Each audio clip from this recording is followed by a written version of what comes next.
നമസ്കാരം. ശശി തരൂർ വിവാദത്തിൽ ഒരു കാര്യം സുവ്യക്തമാണ്. ഇനി കേരള രാഷ്ട്രീയത്തിൽ ഒരു സ്ഥാനം ലഭിച്ചാൽ അല്ലാതെ തരൂർ കോൺഗ്രസുകാരനായി തുടരില്ല. കേരളത്തിൽ തരൂർ ലക്ഷ്യമിടുന്നത് മുഖ്യമന്ത്രി പദം തന്നെയാണ്. അത് നേരത്തെ പല അഭിമുഖങ്ങളിലും തെളിച്ചു പറഞ്ഞിട്ടുമുണ്ട്. ഇതോടെ കേരളത്തിലെ കോൺഗ്രസ് രാഷ്ട്രീയം അതിന്റെ ദശാസന്ധിയിൽ വന്ന് നിൽക്കുകയാണ്. ആർ ശങ്കറും പി ടി ചാക്കോയും നിറഞ്ഞു നിന്ന ഐക്യ കേരളത്തിലെ പ്രാരംഭകാലം. കേരള കോൺഗ്രസ് പിറവിയോടെ ആകെ നാഥനില്ലാതായ കോൺഗ്രസിനെ ഒറ്റയ്ക്ക് നയിച്ച് ലീഡറായ കെ കരുണാകരൻ, പിന്നെ എ കെ ആന്റണിയുടെ നന്നേ ചെറുപ്പത്തിലുള്ള കടന്നുവരവ്. ആന്റണി കരുണാകരൻ ദ്വന്ദ്വത്തിലാണ് 3 പതിറ്റാണ്ടിലേറെ കേരളത്തിലെ കോൺഗ്രസ് നിലനിന്നത്. പിന്നീട് ഉമ്മൻചാണ്ടി എന്ന ഒറ്റ നേതാവ് കാര്യങ്ങൾ തീരുമാനിച്ച പതിറ്റാണ്ട്. ഇതെല്ലാം കഴിഞ്ഞ് കോൺഗ്രസിനുണ്ടായ നേതൃശൂന്യത ഇപ്പോഴും അവസാനിച്ചിട്ടില്ല. രമേശ് ചെന്നിത്തല പ്രതിപക്ഷ നേതാവായി നിന്നത് ഉമ്മൻചാണ്ടിയുടെ നിഴലിലായിരുന്നു. വി ഡി സതീശൻ പ്രതിപക്ഷ നേതാവാണെങ്കിലും നായകനാണെന്ന് ഇനിയും സ്ഥാപിക്കാൻ കഴിഞ്ഞിട്ടില്ല. ഇപ്പോൾ തരൂരിന് എന്ത് പദവിയാണ് നൽകുക എന്ന ചോദ്യമല്ല കോൺഗ്രസ് നേരിടുന്നത്. ഒരു വർഷത്തിനകം നടക്കുന്ന തെരഞ്ഞെടുപ്പിൽ ആരാണ് നിങ്ങളുടെ നേതാവ് എന്ന ചോദ്യമാണ്. സ്പോട്ട്ലൈറ്റ് ആരംഭിക്കുന്നു. കോൺഗ്രസ് പറയട്ടെ, ആരാണ് നിങ്ങളുടെ നേതാവ്? വി ഡി സതീശൻ എന്ന പ്രതിപക്ഷ നേതാവ്, രമേശ് ചെന്നിത്തല എന്ന മുൻ പ്രതിപക്ഷ നേതാവ്, കെ സുധാകരൻ എന്ന KPCC അധ്യക്ഷൻ, ഹൈക്കമാൻഡിൽ നിന്നുള്ള ഒറ്റ കമാൻഡിൽ ഏത് സമയത്തും കേരള നേതൃനിരയിലേക്ക് എത്താവുന്ന KC വേണുഗോപാൽ, തൃശൂരിൽ കൊണ്ടുപോയി നിർത്തി തോൽപ്പിച്ചിട്ടും സംസ്ഥാന നേതൃനിരയിലേക്ക് വളരെ വേഗം എത്തിക്കഴിഞ്ഞ K മുരളീധരൻ. ഇത്രയും നേതാക്കൾ മാത്രമല്ല കോൺഗ്രസിന് ഇപ്പോഴുള്ളത്. മുൻ ആഭ്യന്തരമന്ത്രി തിരുവഞ്ചൂർ രാധാകൃഷ്ണൻ മുതൽ വലിയൊരു നിര വേറെയുമുണ്ട്. ഒറ്റക്കെട്ടായാണ് നിൽപ്പ് എന്ന് എല്ലാവരും പറയുമ്പോഴും ഒറ്റയ്ക്കായാണ് നിൽപ്പെന്ന് പൊതുജനത്തിനും കോൺഗ്രസുകാർക്കും അറിയാം. പാർലമെന്ററി പാർട്ടി നേതാവിനെ തെരഞ്ഞെടുപ്പ് കഴിഞ്ഞ് പ്രഖ്യാപിക്കും എന്നൊക്കെ പറയാമെങ്കിലും കേരളത്തിൽ നയിക്കാൻ ഒരു മുഖം വേണം. കഴിഞ്ഞ തെരഞ്ഞെടുപ്പിൽ കോൺഗ്രസ് കാണിച്ച ഏറ്റവും വലിയ മണ്ടത്തരം അങ്ങനെ ഒരു മുഖം ഇല്ലായിരുന്നു എന്നതാണ്. 5 വർഷം പ്രതിപക്ഷ നേതാവായിരുന്ന രമേശ് ചെന്നിത്തല വടക്ക് നിന്ന് യാത്ര ആരംഭിച്ചപ്പോൾ ഉമ്മൻചാണ്ടിയെ കൂടി നേതൃനിരയിലേക്ക് പ്രഖ്യാപിച്ചു. അതോടെ നായകൻ ഉമ്മൻചാണ്ടിയാണോ രമേശ് ചെന്നിത്തലയാണോ എന്ന തീർപ്പില്ലാതായി. ആര് പറയുന്നത് കേൾക്കണം എന്ന് വോട്ടർമാർക്ക് മാത്രമല്ല കോൺഗ്രസുകാർക്ക് പോലും ധാരണയുണ്ടായിരുന്നില്ല. പിണറായി വിജയൻ സർക്കാരിന്റെ ഭരണ തുടർച്ചയ്ക്ക് അതും ഒരു കാരണമായി. അവിടെയാണ് തെരഞ്ഞെടുപ്പിന് കൃത്യം 1 വർഷം മുമ്പ് തരൂർ രംഗപ്രവേശം ചെയ്യുന്നത്. 2026 ഫെബ്രുവരി 20 മുതൽ മാർച്ച് 20 വരെയുള്ള ഏത് ദിവസവും തെരഞ്ഞെടുപ്പ് പ്രഖ്യാപിക്കാം.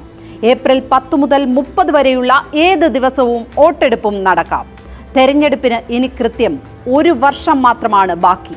അതിൽ വിശ്രമിച്ചിരിക്കാൻ ഇനി 1 മണിക്കൂർ പോലും കിട്ടുകയുമില്ല. ഓണത്തിന് പിന്നാലെ തദ്ദേശ സ്വയംഭരണ തെരഞ്ഞെടുപ്പിനുള്ള പ്രഖ്യാപനം വരും. അതിന്റെ ഫലം വരുമ്പോഴേക്ക് കേരള യാത്രകൾ ആരംഭിക്കാൻ സമയമാകും. കേരള യാത്രകൾ തിരുവനന്തപുരത്ത് സംഗമിക്കുമ്പോഴേക്കും പ്രഖ്യാപനവും വരും. ഇതാണ് കേരളത്തിലെ പതിവ്. ഇവിടെ നേതാവായി കടന്നുവരുന്ന ശശി തരൂർ അപ്രസക്തമാക്കാൻ ശ്രമിക്കുന്നത് ഒരുപറ്റം നേതാക്കളെ ഒന്നിച്ചാണ്. തരൂർ കേരളത്തിലേക്ക് ശ്രദ്ധയൂന്നിയാൽ സമുദായ പിന്തുണയിൽ മുമ്പിലുള്ള രമേശ് ചെന്നിത്തലയ്ക്കും പ്രതിപക്ഷ നേതാവ് എന്ന നിലയിൽ നേതൃസ്ഥാനത്തേക്ക് ആദ്യ പേരുകാരനായ വി ഡി സതീശനും അത് വലിയ ഭീഷണിയാകും. തരൂരിന്റെ ഓക്സ്ഫർഡ് ഇംഗ്ലീഷിനോടും പ്രതിച്ഛായയോടും തനി മലയാളം കൊണ്ട് കട്ടയ്ക്ക് നിൽക്കുന്നത് ഇപ്പോൾ K മുരളീധരൻ മാത്രമാണ്. കേരളത്തിൽ തരൂരിനെ പോലെ വലിയ ആളുകളെ വേണ്ട, ഞങ്ങൾ ചെറിയ ആളുകൾ ഡീല് ചെയ്യാം എന്ന് ആദ്യ വെടി പൊട്ടിക്കുകയും ചെയ്തു. പക്ഷേ നേതൃസ്ഥാനത്തേക്ക് പരിഗണിക്കപ്പെടുന്നില്ലെങ്കിൽ തരൂരിനെ ആക്രമിക്കാൻ മാത്രമായി മുരളീധരനും നിന്നുകൊടുക്കില്ല. ഹൈക്കമാൻഡിലുള്ള പിടിപാടുകൊണ്ട് KC വേണുഗോപാൽ രംഗത്തെത്താം. അങ്ങനെ ഒരു നീക്കം നടത്തിയാൽ കേരളത്തിലെ നേതൃനിര അതോടെ പല കഷ്ണങ്ങളാകാനും മതി. ശശി തരൂർ ഇപ്പോൾ നടത്തുന്ന നീക്കത്തിൽ ഒരു കാര്യം വ്യക്തമാണ്. തരൂരിന് നിലവിൽ പാർട്ടി സംവിധാനത്തിൽ ഒരു സ്വാധീനവുമില്ല. നേതാവ് എന്ന നിലയിൽ തരൂരിനെ അംഗീകരിക്കുന്നവർ പോലും ചുരുക്കമാണ്. കോഴിക്കോട് MP MK രാഘവൻ മാത്രമാണ് ഇക്കാലമെല്ലാം തരൂരിന് പിന്നിൽ ശക്തമായി നിലകൊള്ളുന്നത്. പക്ഷേ മറ്റു കോൺഗ്രസ് നേതാക്കൾക്കൊന്നും ഇല്ലാത്ത ഒരു പ്രതിച്ഛായ തരൂരിന് വോട്ടർമാർക്കിടയിലുണ്ട്. അത് ആരാധന കലർന്ന സർവസമ്മതത്വമാണ്. തരൂർ കേരളത്തിലെത്തിയ ശേഷം ഒരുപാട് വിവാദങ്ങളിലൂടെ കടന്നുപോയിട്ടുണ്ട്. സുനിത പുഷ്കറിന്റെ മരണത്തിൽ തരൂർ വേട്ടയാടപ്പെട്ട അനുഭവത്തിലൂടെ കേരളത്തിലെ ഒരു നേതാവിനും പോകേണ്ടി വന്നിട്ടില്ല. അപ്പോഴൊന്നും ആ വ്യക്തിപ്രഭാവത്തിന് കോട്ടം തട്ടിയില്ല. തിരുവനന്തപുരത്ത് ശശി തരൂർ ജയിച്ചുകൊണ്ടിരുന്നത് എല്ലാ വിഭാഗങ്ങളുടെയും വോട്ട് നേടിയാണ്. VK കൃഷ്ണമേനോൻ ഇടതു സ്വതന്ത്രനായി തിരുവനന്തപുരത്ത് നിന്ന് ജയിച്ച അതേ സാഹചര്യങ്ങളാണ് തരൂരിനെയും ജയിപ്പിച്ചുകൊണ്ടിരുന്നത്. ഇപ്പോൾ മുഖ്യമന്ത്രി സ്ഥാനത്തേക്കുള്ള മത്സരത്തിന് തരൂർ ഇറങ്ങി നിന്നാൽ അത് കേരളത്തിൽ വേറിട്ട ഒരു രാഷ്ട്രീയ പ്രഖ്യാപനമാകും. ഇതുവരെ ഇവിടെ മുഖ്യമന്ത്രിമാരായവരുടെ കളരിയിലല്ല തരൂർ വളർന്നത്. ഔദ്യോഗിക ജീവിതത്തിന്റെ അവസാന കാലത്ത് മാത്രം രാഷ്ട്രീയ നേതാവായ ആളുമാണ്.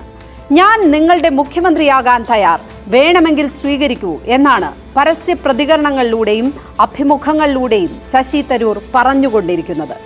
ആ വസ്തുത ഉൾക്കൊള്ളാനാവാത്തതിന്റെ ഞെട്ടലാണ് ഇതുവരെ ഇവിടെ നേതൃസ്ഥാനത്തുണ്ടായവരിൽ നിന്ന് വന്നുകൊണ്ടിരിക്കുന്നത്. കോൺഗ്രസിൽ നിന്ന് പുറത്തുപോയാൽ ശശി തരൂർ ഒരു പാർട്ടി ഉണ്ടാക്കണമെന്നൊന്നും നിർബന്ധമില്ല. കോൺഗ്രസുകാരനോ കമ്മ്യൂണിസ്റ്റുകാരനോ അല്ലാതിരുന്ന പട്ടം താണുപിള്ള മുഖ്യമന്ത്രിയായ ചരിത്രം കേരളത്തിലുണ്ട്. അന്ന് കോൺഗ്രസുകാരൻ അല്ലാതിരുന്ന NSS സ്ഥാപകൻ മന്നത്ത് പത്മനാഭനാണ് പട്ടത്തിന് നേതൃസ്ഥാനത്തേക്ക് വഴിയൊരുക്കിയത്. R ശങ്കറിനെ വാഴിക്കാതിരിക്കാൻ ചെയ്തതാണെങ്കിലും ഭൂരിപക്ഷം കിട്ടിയ കോൺഗ്രസിനെ വശത്തിരുത്തി പട്ടം മുഖ്യമന്ത്രിയായി. ആ വഴിയിലേക്കാണ് ശശി തരൂർ ഇപ്പോൾ ഒരു കൊഴു നീട്ടിയെറിഞ്ഞിരിക്കുന്നത്. സ്പോട്ട്ലൈറ്റിനി മറ്റൊരു വിഷയവുമായി നാളെ ഇതേ സമയം. നമസ്കാരം.